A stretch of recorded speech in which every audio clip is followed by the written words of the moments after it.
புது ஊர் புது வீடு, பக்கத்தில் என்ன லொக்கேஷன் இருக்குன்னு கூகுள் கிட்ட கேட்டதுக்கு ஒர்லாண்டோவே 1 hour தான் ட்ராவல்னு சொல்லிடுச்சு. இதை விட வேற என்ன வேணும்?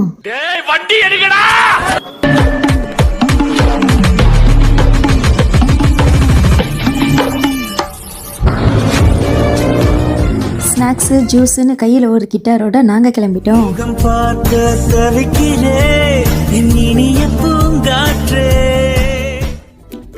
என்னடா ரோட்டில் ட்ரெயின் ஓட்டுறீங்கன்னு நினச்சிட்டேன்.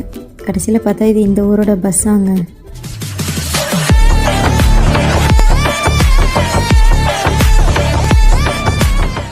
ஃபைனலாக இதுதான் பீச்சோட என்ட்ரன்ஸ். நாங்கள் வந்தது லாங் வீக்கெண்ட், ஸோ செம கூட்டமாகவே இருந்தது.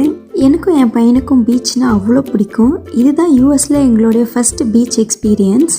சும்மா சொல்லக்கூடாது, பேருக்கு ஏற்ற மாதிரி பீச்சும் ரொம்ப கிளியர் வாட்டராகவே இருந்தது. கூகுளில் கிளியர் வாட்டர் பீச்சுன்னு பார்த்ததும் பீச் பேரே கிளியர் வாட்டர்னு நினச்சிட்டோம்.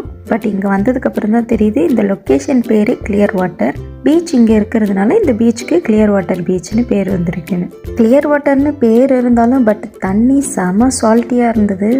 பீச்சில் அலையும் ஆள் இழுத்துட்டு போகிற அளவுக்கு ரொம்ப ஃபோர்ஸ்ஃபுல்லாலாம் இல்லை.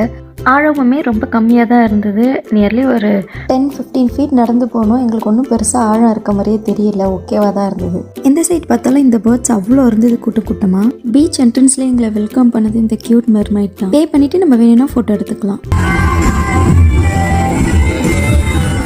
நம்ம ஊர் மாதிரி இந்த பீச்சில் காரப்பொரி, சுட்ட சோளம், சுண்டல், பானிபூரி, பஜ்ஜி, ஃபிஷ் ஃப்ரைலாம் ஒன்றுமே இல்லைங்க. லக்கிலி நாங்கள் வரும்போதே ஸ்நாக்ஸ் வாங்கிட்டு வந்துட்டோம். நாங்கள் மட்டும் இல்லைங்க, இங்கே வரவங்க 80% எல்லாருமே வரும்போது ஸ்நாக்ஸோடு தான் வராங்க.